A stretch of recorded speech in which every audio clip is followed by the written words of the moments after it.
Nous vivons aujourd'hui dans un monde anxiogène et stressant. Et qui plus est, cette crise sanitaire que l'on subit depuis ces 2 dernières années vient encore plus bien augmenter ce niveau de stress, cette anxiété et puis cette incertitude face à notre avenir. Alors je pense qu'on est un petit peu tous touchés par le stress, par l'anxiété aujourd'hui parce que évidemment on vit dans une société où on doit être surproductif, où on a 10 000 choses à faire dans la journée, où on doit penser à ce qu'on va faire demain, on doit penser aux factures à payer, on doit penser à toutes sortes d'actions que l'on doit faire. Et ça, bien sûr, ce n'est pas naturel pour nous. Si on regarde un petit peu dans la nature, un être vivant, il passe sa journée à manger, à chasser, à se reposer et à être plus ou moins dans l'instant présent. Tandis que nous, les êtres humains, nous avons un cerveau, nous avons développé un mental au fil de ces dernières années, de ces milliers d'années d'ailleurs. C'est un instrument, le cerveau, qui est devenu très complexe et dont on sait très peu se servir au final. Et aujourd'hui, on est un petit peu à la merci du mental. On va bien évidemment sans cesse ressasser le passé en se disant « c'était mieux avant », on a de la nostalgie, on pense vraiment souvent au passé. Ou alors on peut anticiper le futur et le craindre et se demander qu'est-ce qui va se passer. Et en définitive, on ne vit jamais dans l'instant présent, ou très peu. Alors je ne vais pas te faire une morale de « il faut vivre dans l'instant présent, toujours être dans l'instant présent ». Bien évidemment, aujourd'hui, ce n'est pas vraiment possible. On a, je pense, tous des projets, on est obligé de penser au futur, de l'anticiper. On a besoin parfois de penser au passé pour pouvoir apprendre de nos erreurs et donc grandir en tant que personne et développer une certaine sagesse. Mais bien évidemment, il faut trouver un équilibre entre le présent, le passé et le futur. Alors lorsque j'étais plus jeune, je me rappelle être quelqu'un de relativement émotif. J'étais facilement perturbé par un événement inattendu, par une personne un petit peu autoritaire ou peu importe, par des élèves. Quand j'étais, je me rappelle, au collège, j'étais sujet à des moqueries. Voilà, des professeurs par exemple qui pouvaient être un petit peu trop autoritaires, je pouvais vite être émotif et me mettre à pleurer. Et ça a duré pas mal de temps jusqu'à à peu près toute mon adolescence, jusqu'à mes 18 ans, où j'ai perdu mon père à mes 18 ans. Donc ça a été un drame énorme, très fort. Et puis à la suite de ce drame, j'ai décidé de reprendre ma vie en main. Alors ça a commencé par le sport. Je me suis remis à être rigoureux tous les jours au niveau du sport. J'ai commencé à mieux m'alimenter et puis j'ai commencé à m'intéresser au développement personnel. Et c'est là que ma vie a pris une toute autre tournure. J'ai commencé à manger des livres de développement personnel. J'ai commencé à en apprendre beaucoup plus sur l'alimentation. Et puis je me suis mis bien sûr à consommer des compléments alimentaires pour pouvoir prendre de la masse musculaire, pour être beaucoup plus athlétique et en forme. Et puis ensuite, par la suite, j'ai découvert la spiritualité. Et donc ça m'a mis une claque, j'ai eu une grosse remise en question, gros moment d'introspection. Et c'est là où j'ai commencé à découvrir, à m'intéresser à d'autres domaines comme par exemple le yoga. Et j'ai découvert les techniques de respiration, les pranayama. J'ai découvert la respiration Wim Hof. J'ai découvert un petit peu aussi les méthodes de ce qu'on appelle de biohacking, c'est-à-dire comment optimiser en fait son énergie, sa vitalité à travers plein d'outils comme par exemple la douche froide, le jeûne, l'exercice physique intense, voilà, les techniques de respiration, etc. Et donc j'ai commencé à me former dans ce domaine, j'ai commencé à lire énormément de livres, énormément de vidéos, de podcasts, d'audio. Je me suis mis bien sûr à pratiquer au quotidien et c'est encore le cas aujourd'hui. Et avec toutes ces pratiques, toutes ces méthodes que j'ai pu apprendre et que j'ai appliquées ces dernières années de manière quotidienne, je peux vous dire que mon niveau de bonheur, d'énergie et de bien-être en général a complètement évolué. Aujourd'hui, je suis maintenant beaucoup plus résilient, beaucoup plus résistant face au stress, face à l'incertitude du futur. Et tout ça grâce à des pratiques qui sont naturelles, simples et qui ne demandent pas d'argent, qui ne demandent pas d'acheter quelque chose, d'acheter des suppléments ou quoi, puisque ce sont des choses que l'on peut pratiquer par soi-même, avec notre corps, avec notre respiration et avec notre mental. Et c'est la raison pour laquelle aujourd'hui j'aimerais te parler du programme que j'ai créé en ligne qui s'appelle l'art du calme intérieur. Il s'agit d'un programme sur 3 mois qui est 100% en ligne.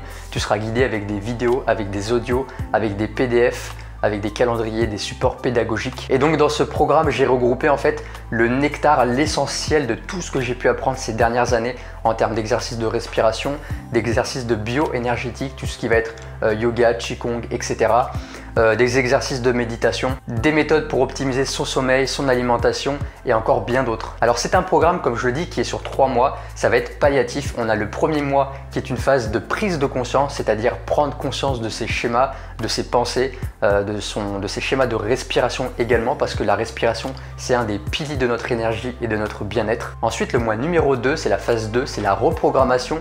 On va venir renforcer des nouveaux comportements, des nouvelles habitudes. Et ensuite, la phase numéro 3, le 3e mois, on va transcender le stress, c'est-à-dire qu'on va venir se challenger un petit peu et augmenter un petit peu le niveau de difficulté. Donc ça va être à travers des méthodes un peu plus puissantes, comme des respirations un peu plus puissantes, de l'exposition au froid et d'autres techniques. Alors si j'ai créé ce programme, l'art du calme intérieur, c'est parce que je sais qu'il y a beaucoup de gens qui ont du mal à gérer leur stress, leurs émotions, qui sont toujours en train de courir à droite à gauche comme je l'ai expliqué en début de vidéo. Alors si j'ai créé ce programme, l'art du calme intérieur, c'est parce que je sais que beaucoup de personnes aujourd'hui sont dans des états de stress intense, d'anxiété, avec ce mode de vie dont je parlais en début de vidéo. On est toujours en train de courir à droite à gauche et ce programme va venir vous aider en fait à créer des petits rituels, des petites routines au quotidien à travers de nombreux exercices pour pouvoir favoriser votre introspection, votre retour à soi et être capable de vous apaiser sur demande, que ce soit avec la pratique de la respiration, de la méditation, avoir des pensées énergisantes. Alors à qui est destiné ce programme? Eh bien à toute personne qui, comme je le disais, ont un rythme de vie assez frénétique, qui ne prennent jamais le temps pour eux et qui justement ont besoin de se poser, de se calmer et qui ne savent pas forcément comment faire. Ce programme va venir les aider vraiment à vous accompagner pas à pas. Donc tu es vraiment guidé avec des vidéos, des audios, des PDF comme je l'ai expliqué pour pouvoir créer des routines, créer des sas de décompression et apprendre un petit peu à gérer tes émotions. Alors sache que si tu t'engages dans ce programme, ça va pas te demander énormément de temps en plus dans ta journée. Ça va te demander 15 à 20 minutes de plus le matin, donc potentiellement il va falloir te lever un petit peu plus tôt pour pouvoir effectuer certains exercices le matin.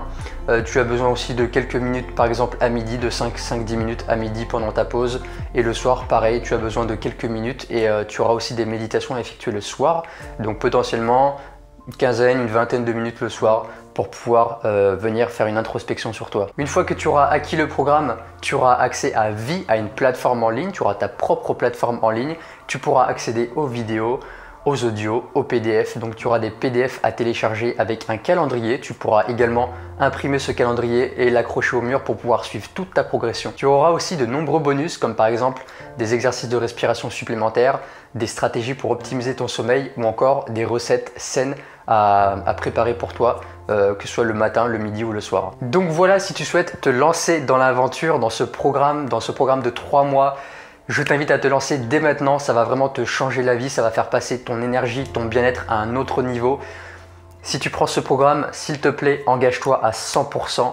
Fais vraiment tous les exercices, sois régulier, rigoureux. Ça ne dure que 3 mois, c'est long mais en même temps c'est court. Et tu vas voir qu'une fois que tu auras pris l'habitude d'implémenter tous ces petits exercices au quotidien, ça va devenir beaucoup plus facile et tu vas vraiment voir un changement dans ta vie, dans ton quotidien. Aujourd'hui, pour ma part, les exercices qui sont proposés dans ce programme, j'en pratique encore certains, j'en ai mis en place de nouveaux et c'est vraiment quelque chose que je fais au quotidien. Par exemple, le matin, en ce moment-là, à l'heure où je tourne cette vidéo, je me réveille à 6 h le matin, je fais une respiration Wim Hof, une respiration que tu pourras aussi voir dans ce programme qui me permet d'avoir de l'énergie, de la clarté mentale, booster ma vitalité.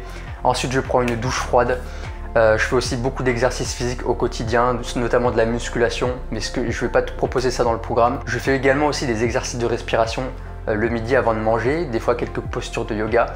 Et le soir, bien évidemment, j'aime bien aussi, avant de prendre mon dernier repas, de refaire quelques postures de yoga, un petit peu de qigong et un exercice de respiration pour m'apaiser. Et enfin, je termine mes journées avec une bonne méditation avant d'aller me coucher. Tout ça pour te dire que je n'ai pas pondu un programme où j'ai chopé des informations à droite à gauche, mais c'est vraiment des choses que j'ai mis en place, que j'ai d'abord testé dans mon quotidien et que ça fait plusieurs mois, plusieurs années que je pratique ce genre d'exercices. Donc pour te dire qu'ils ont été efficaces sur moi, qu'ils ont changé ma vie et que c'est pour ça qu'aujourd'hui je souhaite te les transmettre à travers cette formation et je te souhaite vraiment, si tu te lances dans ce programme, que cela te transforme ta vie. Alors lance-toi, prends cette décision pour ton bien-être, pour ta santé, pour ton bonheur.